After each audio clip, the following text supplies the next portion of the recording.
नमस्कार दोस्तों, आज के इस वीडियो में मैं बात करने वाला हूँ खेसारी लाल यादव, पवन सिंह, चिंटू पांडे और दिनेश लाल यादव निरहुआ के बारे में। दोस्तों पहले बात करते हैं पवन सिंह के बारे में। दोस्तों आप सभी को पता ही होगा कि आज से मात्र 2 दिन पहले पवन सिंह का एक सॉन्ग आया था हथियार, जिस सॉन्ग पर अभी 4 मिलियन व्यूज मिला है मात्र 2 दिनों के अंदर, और इस गाने पर 2,58,000 लाइक्स मिला है और यह गाना अभी नंबर 1 ट्रेंडिंग सेक्शन में है। अब बात करते हैं पवन सिंह से जुड़ी दूसरी अपडेट की। तो दोस्तों पवन सिंह के एक न्यू मूवी का शूटिंग प्रारंभ हो गया है, जिस मूवी का नाम है पावर स्टार। आप लोग यहाँ पर तस्वीर देख सकते हैं। अब बात करते हैं चिंटू पांडे के बारे में। दोस्तों आप सभी को पता ही होगा कि चिंटू पांडे का एक न्यू मूवी आ रहा है हिंदुस्तानी, जिसका सेकेंड लुक जारी कर दिया गया है। आप लोग यहाँ पर तस्वीर देख सकते हैं। इस तस्वीर को खुद चिंटू पांडे ने अपने फेसबुक अकाउंट पर शेयर किए हैं। और दोस्तों दूसरी अपडेट है चिंटू पांडे से जुड़ी।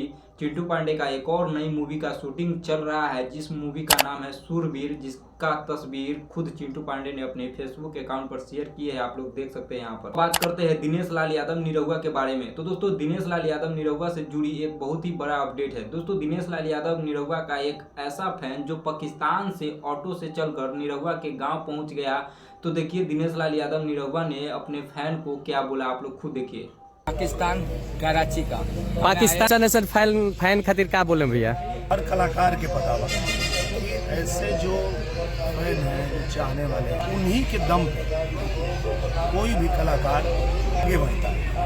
दोस्तों अब बात करते हैं खेसारी लाल यादव के बारे में। दोस्तों खेसारी लाल यादव का एक बहुत ही बवाल सॉन्ग आने वाला है, जिस सॉन्ग का टाइटल है बालम, और इस सॉन्ग में खेसारी लाल यादव के साथ सपना चौधरी नजर आने वाली है। और दोस्तों इस सॉन्ग को गेम ट्यून हरियाणवी के यूट्यूब चैनल पर रिलीज किया जाएगा और इसका डेट आउट नहीं हुआ है। तो आप लोग गेम ट्यून हरियाणवी चैनल को सब्सक्राइब करके रख सकते हैं, अगर आप सभी खेसारी लाल यादव के बालम सॉन्ग को सुनना चाहते हैं और देखना चाहते हैं। वैसे आप सभी को यह हमारा वीडियो कैसा लगा आप सभी कमेंट करके बता सकते हैं, और वीडियो अच्छा लगा तो वीडियो को लाइक करके चैनल सब्सक्राइब जरूर से कर लीजिएगा भोजपुरी इंडस्ट्री से जुड़ी सारी न्यूज जानने के लिए।